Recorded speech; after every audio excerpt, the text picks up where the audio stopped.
Saudara, kasus dugaan korupsi penyelenggaraan haji kerap terjadi dengan sejumlah modus. Meskipun untuk kasus dugaan korupsi kali ini, KPK sudah menaikkan ke penyidikan, namun belum juga ada penetapan tersangka.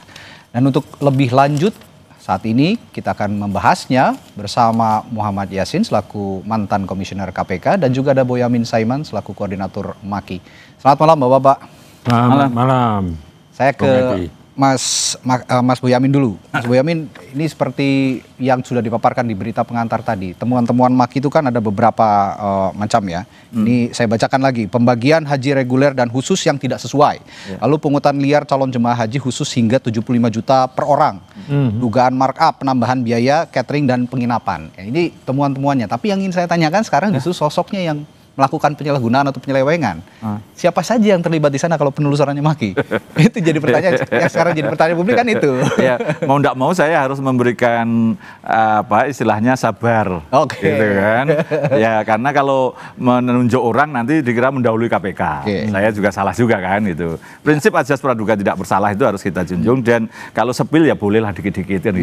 Karena kalau tidak sepil nanti dikira bukan Boyamin. Tapi pertanyaan saya, orangnya orang sentral di Kementerian Agama pada saat itu. Iyalah, kan dan punya wewenang yang luas. Kan ada dua klaster misalnya, pembuat kebijakan sama pelaksana kegiatan. Apakah ini ada sambung jembatannya, kan gitu? Atau sungai yang tidak ada jembatannya, kan gitu? Seperti proyek jembatan misalnya, bikin jembatan lah ya. Itu bupati menganggarkan sama DPR. Terus kemudian pelaksana pemborong, kan itu. Nah, yang mencuri, yang korupsi itu pemborongnya mencuri semen, maunya sendiri, atau konggang-lingkong dengan kepala daerahnya. Kan itu. Kan itulah tugasnya KPK untuk menyambungkan itu. Apakah di kebijakan dan di pelaksanaan ini ada jembatannya? Nah, jembatannya apa? Konflik kepentingan kan otomatis itu. Dan di situ misalnya ada tambah lagi tentang haji tambahan itu yang reguler pun bisa bermasalah. Karena apa? Yang harusnya mereka antri 30 tahun, mereka bisa berangkat dengan uang 50 juta, padahal harusnya 90 juta kan itu. Karena ada subsidi 40 juta, karena uangnya sudah ngendap di BPKH selama 30 tahun.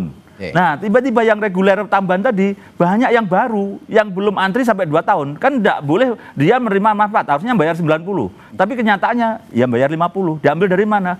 Nah, dari BPKH. Nah, siapa yang bisa membayar ini? Apakah BPKH ceroboh atau yang dari Kementerian Agama yang memaksa? Nah, itu KPK juga nanti. Maka ketemulah angka 1 triliun itu, karena saya hitung gini Mas.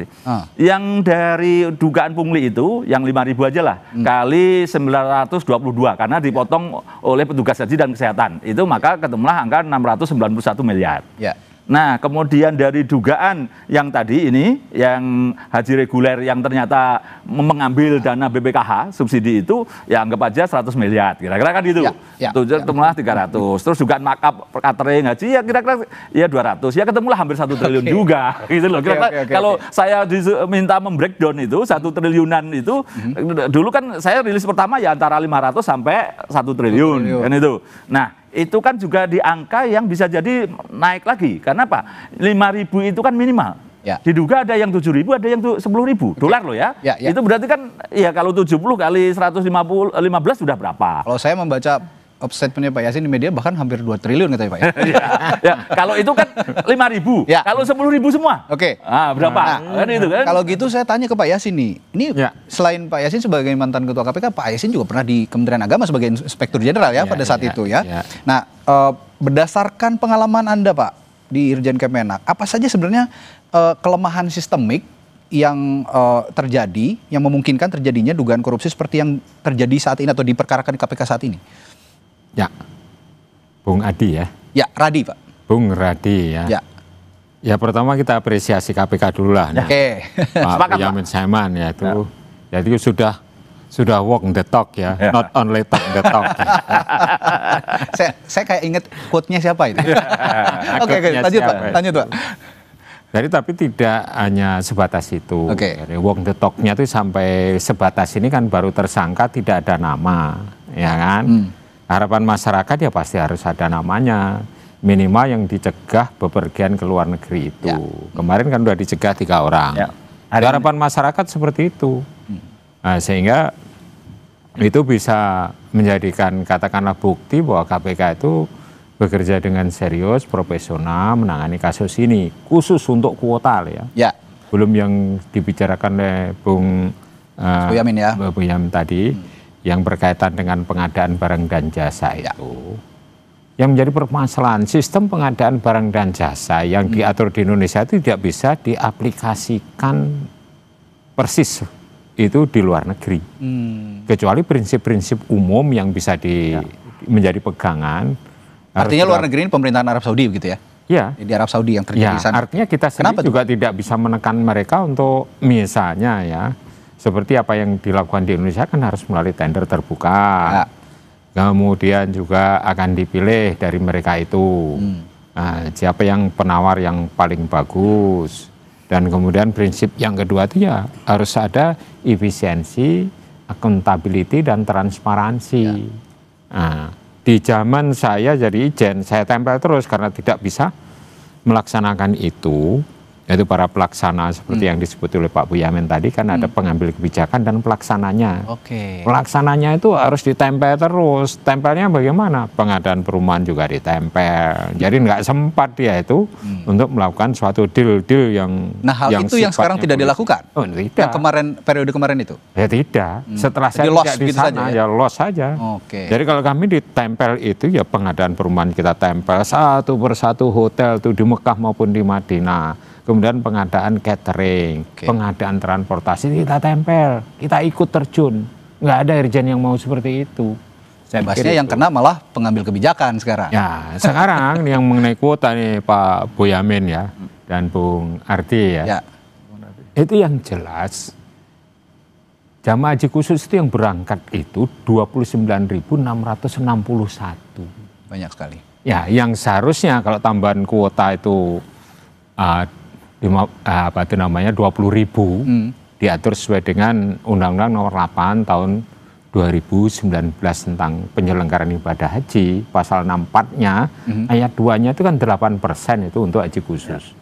Otomatis ya haji regulernya 92% ya kan. Mohon maaf Pak, justru minta penambahan itu untuk reguler, untuk mengurangi yang 30 tahun lagi. Jadi sebenarnya satu pun tidak bisa diambil Pak. Jangankan 8%, 0,01% satu orang aja nggak bisa Pak. Ini dalam hubungannya dengan penghitungan kerugian negara yang sementara dihitung oleh KPK itu Pak.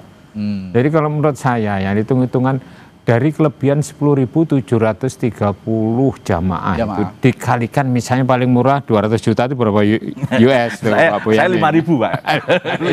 75 juta aja itu Pak. Sudah 2.146 juta. Itu luar biasa banyaknya ya. Tapi yang jadi permasalahan bukan kok berapa kerugian negaranya. Mampukah itu penegak hukum Indonesia itu merecover kerugian negara tisu melalui aset recovery? Kan undang-undang penyitaan aset kan belum ada. Jadi pengalaman yang dulu nih IKTP maupun Bank Senturi itu yang kembali ke Indonesia IKTP itu 2,3 triliun. Yang kembali hanya sekitar 28 miliar. Nggak ada seperpuluhnya itu nggak ada. Kita coba lebih rinci lagi Mas Boyamin. Ke Mas Boyamin nih. Dan kalau Pak Yasin tadi ukurannya 2 triliun bahkan ya kerugiannya. Nah, kalau gitu kita beranjak ke 2 triliunnya versi nanti Pak Yasin dulu. Nanti secara detail BPK akan menghitung yang benar ya. Kalau kita hanya asumsi aja Pak. Tapi bisa mendekati Pak. Iya, bisa mendekati. Saya itu kan berasanya antara 500 sampai 1 T. Kalau biasanya itu kadang-kadang kali 2 gitu. Kalau kali 2 ya ketemu juga. Kita lebih spesifik lagi. Adakah temuan spesifik yang mendukung angka tersebut kira-kira? Iya gini. Karena saya kan mohon maaf bukan apa gitu beberapa kali umroh. Nah umroh itu beliau travel umroh rata-rata juga haji plus. Saya tanya bayar berapa sih kemarin? Nah yang kecil itu yang artinya dapatnya hanya puluhan lah antara 10 sampai 30 itu ngomongnya 5.000. Itu loh ya berarti patokan saya minimal 5.000 itu aja. $5.000. Berarti 75 juta. Kali 10.000 ya ketemulah karena ternyata petugas haji atau apapun yang dampingi sebagian juga dijual Pak. Bukan murni maka kemudian walaupun perhitungan Pak Boyamin itu kemurahan Pak. Karena ini kan kecil cipratan terakhir Pak, kira-kira 5.000. Nah yang besar-besar itu, yang perusahaan-perusahaan besar yang salah satunya dicekal itu konsorsium. Dan ada cerita begini Pak Radi ya. Dari iuran itu kan karena ke travel itu kan transfer jamaah itu. Nah kemudian dikirimlah ke sebagian ke rekeningnya konsorsium. Oke. Nah di konsorsium Pak, karena rame-rame pansus itu Pak, katanya masih ada 200-an miliar yang tersisa Pak, yang belum sempat dibagi gitu. Nah dari itu kan sebenarnya ketahuan. Nanti KPK paling gampang itu kalau bisa pasti bisa menemukan ini, maka kerugian itu kalau di bawah 500 itu keterlaluan gitu loh. Oke, kalau gitu pertanyaan saya selanjutnya, apa Maki juga punya informasi soal pihak swasta atau travel haji yang diuntungkan dari dugaan penyimpangan ini? Seperti kalau saya mencontohkan dalam kasus Fuad Hasan Masyhur ini ya. FHM akan bahas setelah jeda, nanti di Sapa Indonesia Malam akan dijawab oleh Bu Yamin Saiman. Tetaplah bersama kami.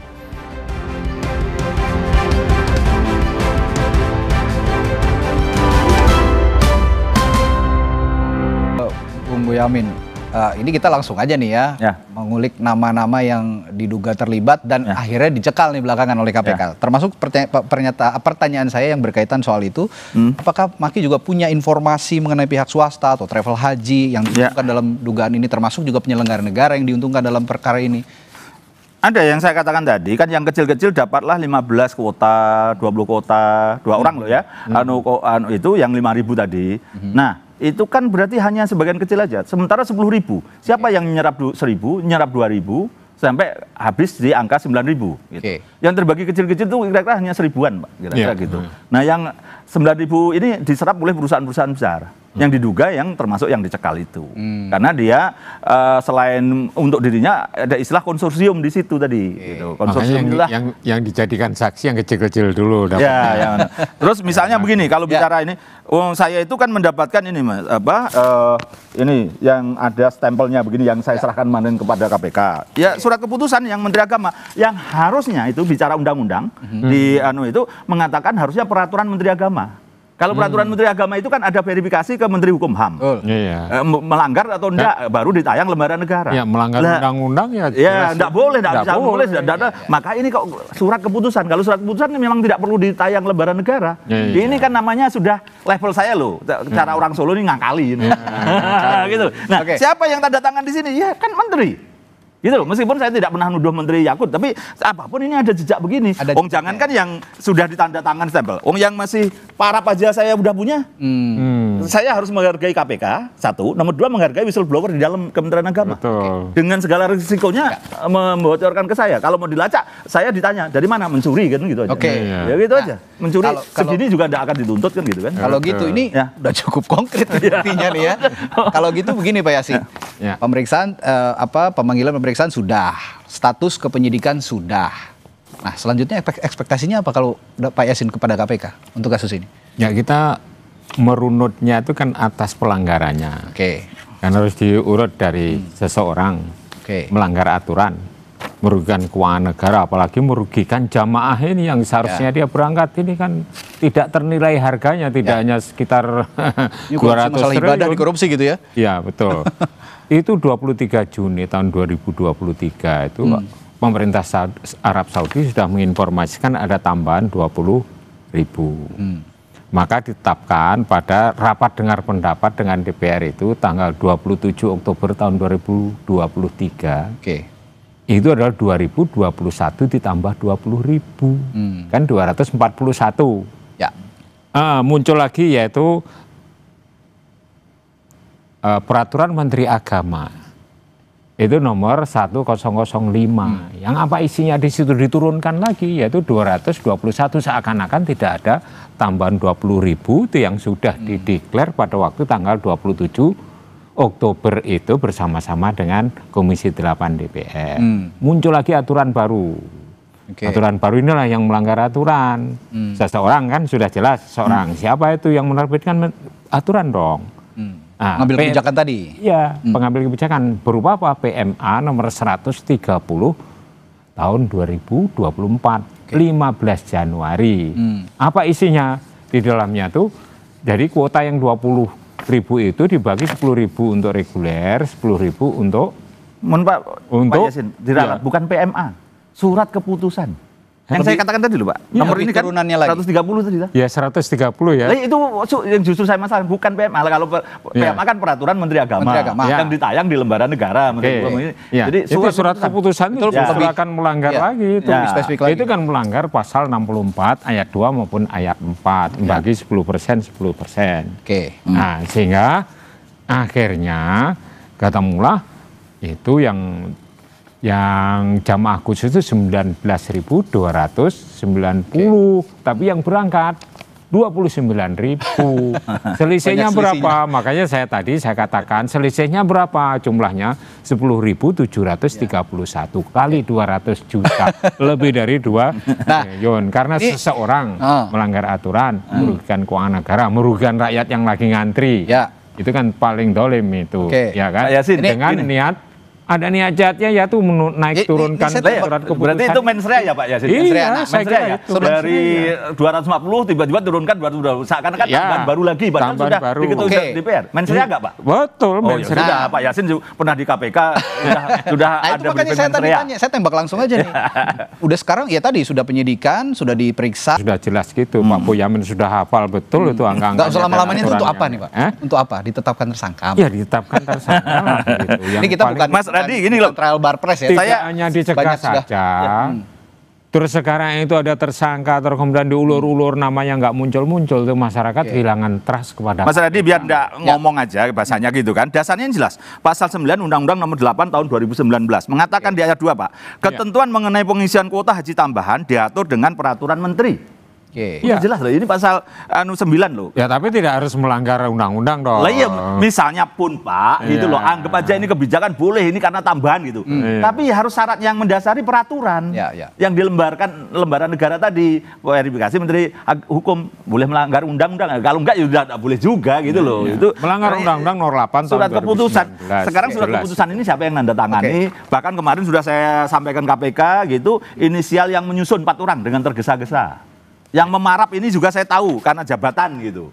Tapi kan menterinya nggak dicekal kalau yang memarap ini karena jabatan. Terus misalnya gini, ada yang cekal 1 orang. Ini saya di briefing Februari 2025. Artinya ini setelah saya laporan bulan Desember, itu saya kena briefing orang. Ini kan di Lingkari ini. Ini yang dicekal salah satu. Ini masih ada di papan ruang briefing saya di Pak BSD Pak. Baik. Ternyata cocok juga ini. Yang salah satu dikasih ini namanya Gus LA. Udah semakin spesifik sepertinya ya.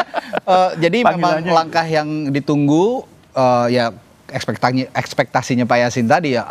Tunggu apa lagi kalau memang sudah ada mensrea, sudah ada bukti-bukti, ya tinggal ditetapkan saja tersangkanya yang sudah jelas-jelas menurut Pak Yasin dan Mas Boyamin tertera dalam beberapa perkara yang masalah yang diambil dalam perkara ini, termasuk tadi bukti-bukti yang diajukan. Baik. Terakhir ini Pak kan ini Mas Radi ini kan. Ini dari papan nama saya foto lagi ini. Ini nomor 3 ini yang nyusun. Nomor 4 itu yang dilingkari, itu yang dicekal. Wah, kan itu kan. Anatomy of crime-nya udah ada. ini dari papan saya.